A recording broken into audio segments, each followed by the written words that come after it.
Bíblia diz que Jesus, ele envia os discípulos à frente e ele se recolhe para ter tempo com a multidão e para orar. Então os discípulos vão à frente e no meio do caminho uma tempestade ela começa.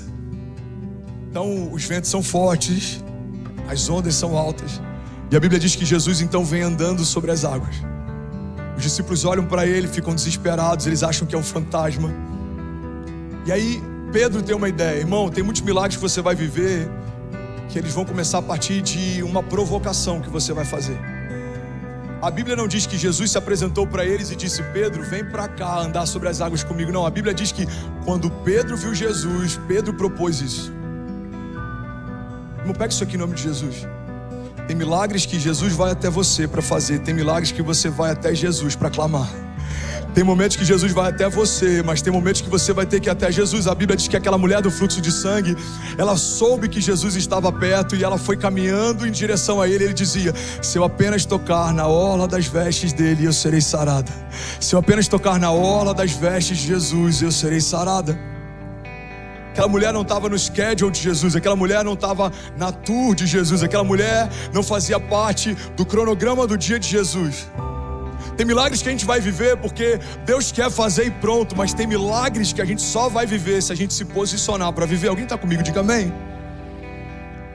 A Bíblia diz que quando Pedro disse isso, Jesus disse imediatamente: vem, Pedro, sou eu.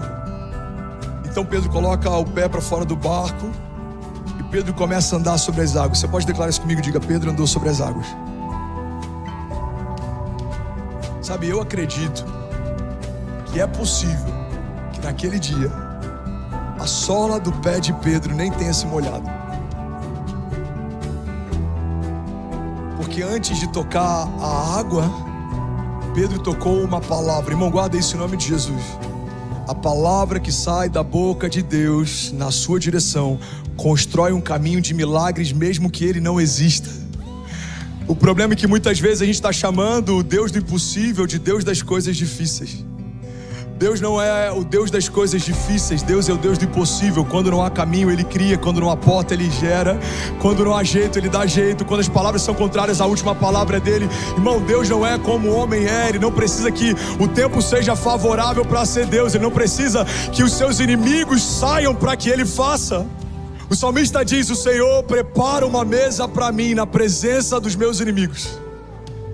E Ele me honra, ungindo a minha cabeça com óleo, e o meu cálice faz transbordar. O salmista entendeu um princípio, irmão, que quando a gente entende isso, a gente para de se preocupar com o tamanho da oposição e a gente gasta mais tempo se lembrando do tamanho da promessa. O salmista diz: o Senhor prepara uma mesa para mim na presença dos meus inimigos. Sabe o que o salmista entendeu? Que os gigantes, eles não são um problema. Os gigantes são a plateia.